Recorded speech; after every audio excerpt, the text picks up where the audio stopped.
It's Wyvern here with another bit of Total War Warhammer 2 Quick Match gameplay. This time around I'm playing as the Dwarves against the Skaven led by Struggla on the map MP Crossroads, which is one of the, probably one of, if not the most open map in Total War Warhammer at the moment. And I decided to bring a very slow, very short-ranged army. So, without further ado, let's see how things break down in Quick Match. So right out the bat, of course, one of the big issues for Dwarves, I wanted to make a themed army, but one of the big issues for dwarves, no matter what kind of army you're building, is crowd control. They're very dependent on either having their melee infantry, or their melee units, their infantry, get into close quarters and beating down the enemy, or they need their ranged units to do a lot of the work, and for that they need the enemy locked down in place, and that can be difficult. Fortunately, this last patch, or Mortal Empires, with the rework of hero items, gave the dwarves a huge boost. Now, Grombrindle, of course, does have his smoke bomb, as he always did, or flash bomb. Dragonback Slayers still have I do believe it's 36% debuff here in Power of the Dragonback. It's a 36% speed debuff when they hit a target. But most significantly, the Thanes actually now have the Tormentor Sword as an item, and this provides them with, it's a pretty pricey item, but it gives them a 19-second net spell, essentially, in a small area around them, as well as a 26 melee attack debuff, which is huge.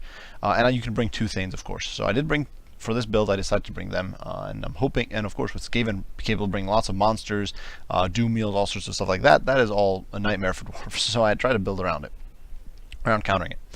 So I wanted to make a themed build for the sort of tunnel fighting dwarves who would be standing up to Skaven, but of course this is a terrible map for it, but I didn't actually notice the map, and so I went through anyway.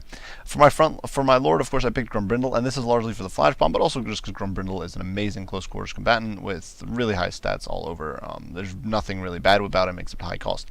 He also does have the Rune Axe of Grombrindle, which applies a discouraged effect, and of course boosts his damage by a little bit, or actually a lot, but boosts his damage and gives the discouraged effect. And the discouraged effect is pretty awesome because against Skaven, especially combined with Irondrakes, it could break them very quickly. Alongside him, I did bring two Thanes. These guys do, of course, have their Tormentor Swords each, and each brings the Master Rune of Stromnir Redbeard, and this is a AoE +5 melee attack +4 leadership buff for all nearby units. And this is very important for my infantry because my infantry actually has fairly miserable melee stats, and melee attack, melee defense, that sort of stuff, or melee attack, sorry, not melee defense. These are Ironbreakers we're talking about. Now my front line is composed of 3 units of Ironbreakers. These guys with their satchel charges can really mess up the clumped up Skaven. I think we're just gonna throw things into full speed maybe. They have very high armor, which makes them resistant to the vast majority of Skaven infantry, which doesn't have armor piercing, and they're most Skaven range, because Skaven range doesn't really have armor piercing either. They also have decent enough weapon strength and melee attack to bust through and kind of grind down enemy squishy infantry. Melee defense plus armor basically makes them immune. Now I didn't bring the Irondrakes+Ironbreakers, and this was actually a mistake on my part. I had originally intended to bring them, and in the rush to pull together an army last second, or as the countdown was ending, I ended up getting normal Ironbreakers. But it's okay, I did manage to max out my army. I do have some other units filling in here. I have 3 units of Dwarf Warriors with Grey Weapons in the back line, and these guys, of course, have armor piercing. They're there to counter any Stormvermin, which I figured is a possibility for my opponent. So that is the main reason I brought Dwarf Warriors with Grey Weapons. They're also there to dish out a little bit of hurt, if possible, to enemy monsters and that sort of stuff. Otherwise, Dwarf Warriors would probably be adequate, but I just wanted to make sure that I had some sort of counter to Stormvermin. Finally, in the back, I do have a unit of Dwarf Warriors because I had some leftover points. These guys are just decent infantry, and they'll be able to tear through Skaven infantry pretty effectively, and a unit of Dragonback Slayers just to shut down enemy large, if at all possible. These guys, of course, have physical resistance. They have charge defense against large, and of course that speed debuff, and of course they hit like absolute monster trucks, and they're ridiculous. And then finally, a bit of an interesting build just to complete this sort of underway battling contingent. 2 units of Irondrakes, and Irondrakes did get slightly buffed in the last, well, actually buffed quite a bit.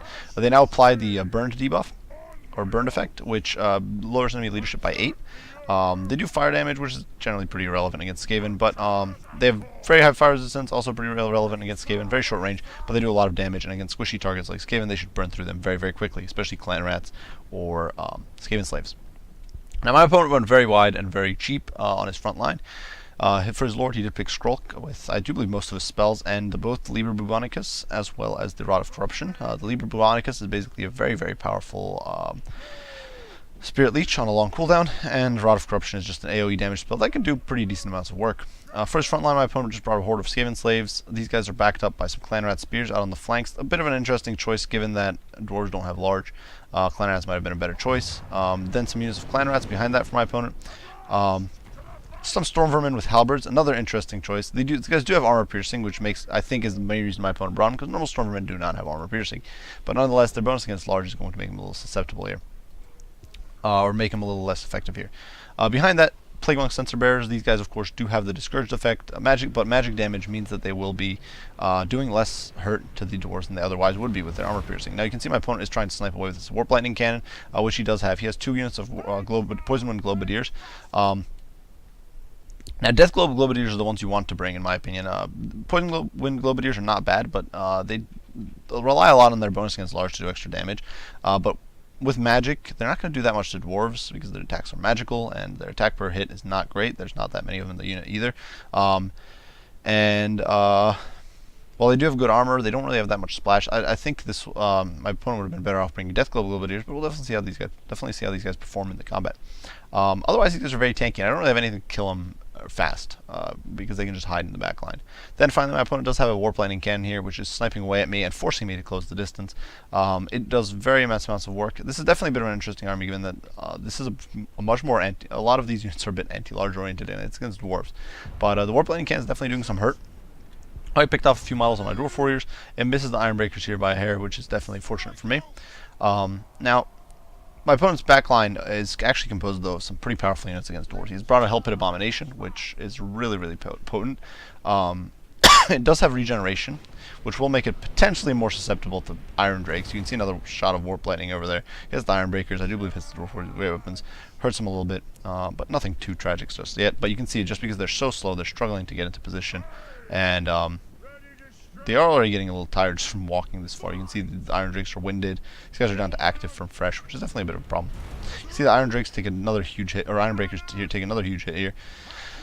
But you can see the volleys from the Globadiers are doing very little to the Thanes. The Thanes are basically just shrugging it off and crashing straight through, going after my opponent's front line. Grumbrindle is in the thick of it, cutting through Skaven slaves left and right. Clan Rats are being summoned, but these guys will not do very much. You can see the Globadiers are throwing their grenades, but it's not doing very much to the Thanes, who are just in the thick of it and doing whatever the heck they want. My opponent is casting some spells over here. Not entirely sure what. Holding back on committing his monsters. The Hell Pit Abomination and our Ogres, of course, once I commit, will be capable of surrounding me and doing lots of hurt. My opponent does cast a Vortex spell here, the Plague spell, as well as, which is doing some nasty damage to my Dwarf Warriors with great weapons, as well as my vanilla Dwarf Warriors. But now my opponent's made a critical mistake by surrounding my Thanes, and I'm capable of launching satchel charges with my Ironbreakers. And you can see Ironbreakers very quickly simply routing these guys off. These guys are up to 21 kills. These guys are already up to 47. You can see the Iron Drakes are also firing into the fray here with their flamethrowers. And the kill counts are climbing very, very quickly. Thane's in the thick of it, Grumbrindle's in the thick of it, hewing through enemies left and right, routing them off. The Dwarf Warriors with great weapons are in there. Now I'm committing the Ironbreakers, actually just pushing them into melee, because I don't want them taking any more Warp Lightning Cannon fire if I can take it. They've avoided it. They've already taken a huge amount of casualties. In the meantime, my Thane is in the thick of things against the Poison Wind Globadiers, and my opponent is trying to flank with his Rat Ogres, who could potentially do a lot of damage. Over here you can see I've pulled the Slayers forward, keeping them just in the back, ready to flex against the Hell Pit Abomination, or Rat Ogres or anything like that. You can see over here the Dwarf Warriors with great weapons are being tied down with Clan Rats by Clan Rats, which is not effective. Here my opponent does make a bit of a mistake, though. He commits his Rat Ogres against the Ironbreakers, which is a bit of a waste, I think. Granted, they do get their charge bonus because the Ironbreakers are facing the wrong way, but once the fighting kind of starts, the Ironbreakers are pretty tanky, even against armor-piercing units. In the meantime, the Iron Drakes are trying to flamer down the Storm Vermin, and they'll still damage them. The Storm Vermin have very good armor, but the Iron Drakes do a lot of damage.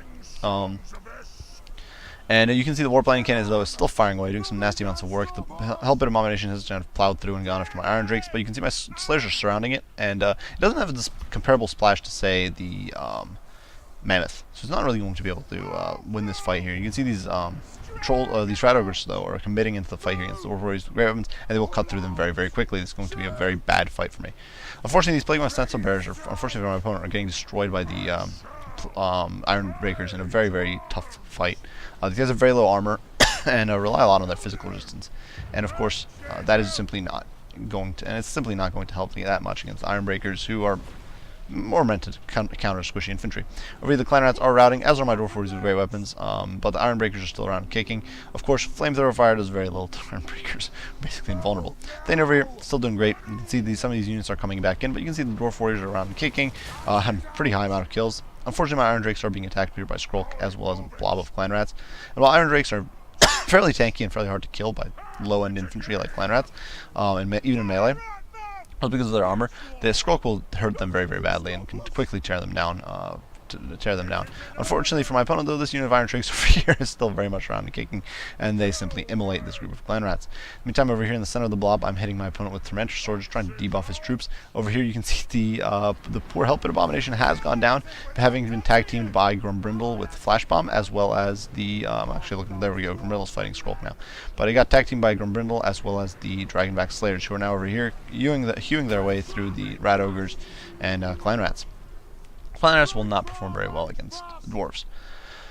Now I do try to get my Irondrakes clear of the Rod of Corruption over here from Skrulk, and I do keep Grumbrindle in there because Grumbrindle should be able to outduel this guy very efficiently. At this point, my opponent does decide to simply call it a game. Now, definitely a bit of a one-sided match, I think, in some ways. I definitely made a bit of some mistakes with my composition. I didn't bring... some of it was intentional. Of course, I had not intended to bring Thunders or any units like that, though that definitely made my composition a little weaker against monstrous units. I also didn't look at the map, which was very, very bad for a faction or for a unit composition as slow as this one. This is about as slow as you can go with dwarves, and that was very, very not advantageous or disadvantageous in the situation I was in. I also forgot to bring Norgrimling's Ironbreakers, which was a big mistake, because they're a very, very strong unit. In this last, with Mortal Empires, dwarves have gotten some pretty significant buffs. Both Irondrakes as well as Irondrakes Trollhammers have their cost reduced by 100, as have Dragonback Slayers and Normal Slayers, which has made it much more possible to field these units in decent quantity. Dwarf Warriors with great weapons, I do believe, got a slight buff to some of their stats. Their stats are not amazing, but they do have decent armor still, of course, and they were my cheap counter to Stormwind, which I was a little worried about with this composition, that they could tie me down for an inordinate amount of time while my opponent shelled away at me with some other unit. So I was hoping that with the combination of the Thane's runes support and the armor piercing, I would be able to cut through Stormvermin if needed, which I'd figured the Ironbreakers would not really be able to do, not efficiently at any rate. As it turned out, the kill counts definitely speak for themselves. I think the most of my units performed pretty well. Obviously, against the Rat Ogres, they struggled a bit. You can see the Helpit Abomination did very little. And I'm not entirely sure what it is. The Helpit Abomination definitely seems like a pretty weak unit. It's very slow. It doesn't have the greatest splash. It does have a bonus against large, but its melee stats are rather poor. Probably its biggest strength is actually the too terrible to die or too horrible to die, where it gets a huge boost in regen or in HP if it drops below 10% HP, potentially. But in my experience, the Helpit Abomination is just not too good, and I'm not entirely sure why. I think it's just a combination of problems. It's also, of course, very squishy, so my Slayers, once they got on top of it, it wasn't able to knock them away, and they were just able to melt it very quickly. And with their debuffs, of course, it's too slow to escape. But definitely, I think dwarves have been buffed a whole bunch in this patch. Of course, the cost decreases have been huge. They've had cost decreases on, like I said, Irondrakes. They've had cost decreases on the Slayers. They've had cost decreases on Hammerers, as well as statistical buffs on both Hammerers and Irondrakes. Their Thanes got the Corruptor Sword, or Tormentor Sword, which allows them to root enemies in place. That has solved one of the biggest problems dwarves have had, which was for ages now, which is, of course, their lack of crowd control, or their lack of controlling abilities to slow their enemies, or that sort of stuff, which is crucial for a faction so dependent on shooting to do its damage, and lacking cavalry or monsters to pin the enemy down. And actually, some of their artillery has also gotten buffs. I do believe their cannon is slightly better. Their flame cannon, I think, I'm pretty sure the flame cannon got a slight range buff, and the organ gun, I do believe, got a range and damage buff. So they've definitely had some pretty significant changes, and I definitely think the dwarves are a much more competitive faction. Even though people might still think they might not be as quite the greatest, but I definitely think they're much more competitive than they were prior. So sorry about that long rant there at the end. For my opponent, you can see the Warp Lightning Cannon actually did really well. For sniping down a very high-end unit like Ironbreakers, it's honestly not the worst of choices, just because you can easily model snipe. Though perhaps Plague Claw Catapults would have been better. For the rest of my opponent's troops, they did not do too well. Some of the Rat Ogres did okay. Some of the Storm Vermin did better than the rest of my opponent's army. But I definitely think some of the problems here were that my opponent did not have that much armor piercing, and what armor piercing he did have was not particularly magic based, which is not well suited to fighting dwarves. Generally, in my opinion, Death Runners, if you're going to bring Globadier, do Deathwind Globadiers, Death Runners, and then Rat Ogres and Doom Meals with Plague Furnaces for your lords. I think are the best really the best way to go with Plague Furnaces and Screaming Bells for your lords if you want to trammel all over dwarves. But regardless, good game to my opponent, Struggle over there. I do hope you guys enjoyed this video. If you did, be sure to leave a like and subscribe down below. If you have any comments, criticism, any questions about Total War Warhammer 2 or anything like that, and any suggestions for units you'd like to see demonstrated, be sure to post those down in the comments and I'll respond as soon as I can. As usual, guys, I do appreciate you all for watching, and I will see you all in the next one. Wyvern out.